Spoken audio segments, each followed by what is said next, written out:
Okay, this is question 4 of the 2022 Paper 2 exam, November. Let's just do it. The first question is calculate the coordinates of P. You know, the easy way to do it is just to look at N and M. That's on the outside of the circumference. It's a diameter, so it cuts right across here. Well, you go 3 down and you go 4 over, you'd get to the point P. You just go 3 down, that would make it -8, the y-coordinate. Go 4 over, it'd make it -1. There's your answer. You can do it using a midpoint formula. So x plus 7 divided by 2 has to equal the 3. Y plus -2 divided by 2 has to equal the -5. Solve, and then you get your answer. Y equals -8. Okay, the next question here, it says determine the equation of the circle. Well, there's the center, so that's why it's going to be x minus 3 squared, x minus a squared. The x-coordinate of the center goes in there. And the opposite of this -5, y plus 5 squared. The only problem is you've got to find the radius, which is the distance. Just use the distance formula. If you go 7 minus 3, you'll get the difference in the x is 4. The difference in the y between -2 and -5 is 3. 3 squared plus 4 squared is 9 plus 16. You square root it. Actually, you don't want to square root it. The distance is 5, the radius is 5, but it's r squared that goes in there. X minus the x-coordinate squared plus y minus the y-coordinate squared. And there it is, your equation of the circle. The next question says, find the equation of the line KL, the tangent that goes through this point. Well, you've got the gradient here. It's 3 over 4. The gradient of MN.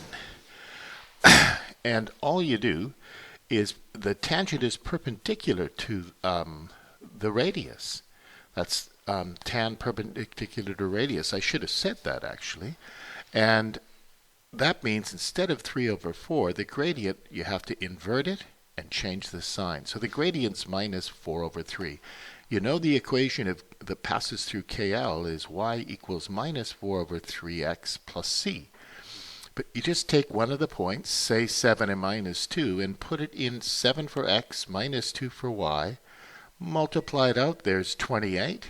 That's -6 over 3. 28 minus 6 is 22 over 3. So there is your equation of the line KL that passes through. The equation is -4/3 x plus 22 over 3.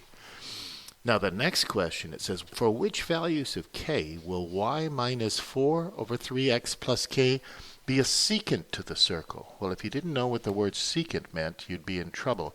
Secant means a line that passes through the circle in 2 points. So these are secants on either side. The tangent just hits 1 point. So now one of the values, so when k is 22 over 3, it hits 1 point.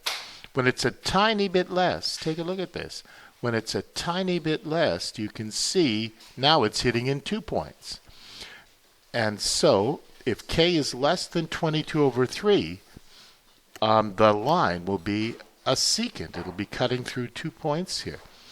Now, when will this stop? Well, it's hitting 2 points all the way right here at this point. So all you do, on the same -4/3 x, we just put in the point -1 and -8 and -1. Solve for c, you get -20 over 3. Well, that's the bottom part. So in between -20 over 3, that's the y-intercept right here, and way up here at 22 over 3. Those are the values of k that will make this gradient -4 over 3x hit in 2 places. So the secant passes through 2 places. What does it say? So it's a secant to the circle. So the line hits in 2 places. Well, there you go. That's it.